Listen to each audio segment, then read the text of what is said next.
Second semester course 1.2.7 pedagogy of language Bengali 2024 সালে regular যারা পরীক্ষা দিচ্ছিল ওদের সাপ্লিমেন্টারি 2023 সালের ওদের এই কোশ্চেনের পরীক্ষা হয়েছে।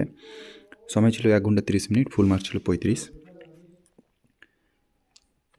এখানে প্রথমে বিভাগ কয়ে মোট 60টা প্রশ্ন থাকে, তার মধ্যে 5টার উত্তর করতে হয়, প্রত্যেকটার জন্য থাকে 2 করে মার্ক, মোট হচ্ছে 5 দিয়ে 10 মার্ক।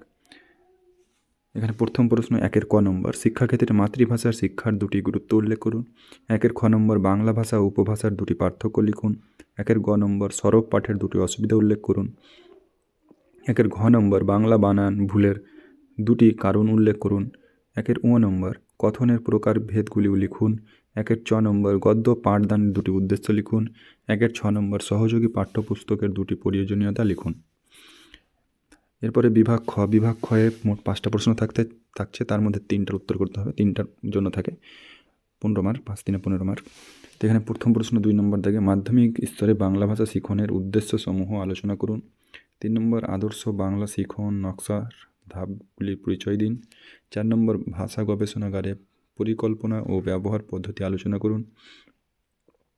5 নম্বর, বাংলা শিক্ষাদানে কম্পিউটার সহায়ক শিখনের সুবিধাগুলি উল্লেখ করুন।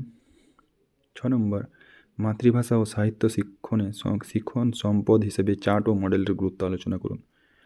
এরপরে বিভাগ খয়ে 2টা প্রশ্ন থাকে, তার মধ্যে 1টার উত্তর করতে হয়, 1টার জন্য থাকে 10 মার্ক। এখানে প্রথম প্রশ্ন 7 নম্বর থাকে, বিদ্যালয়ে কবিতা শিক্ষাদানের উদ্দেশ্যগুলি কী কী? দৃষ্টান্ত সহ শ্রেণীকক্ষে কবিতা পড়ানো পদ্ধতি আলোচনা করুন। 8 নম্বর, সুন্দর হস্তাক্ষরের বৈশিষ্ট্যগুলি লিখুন।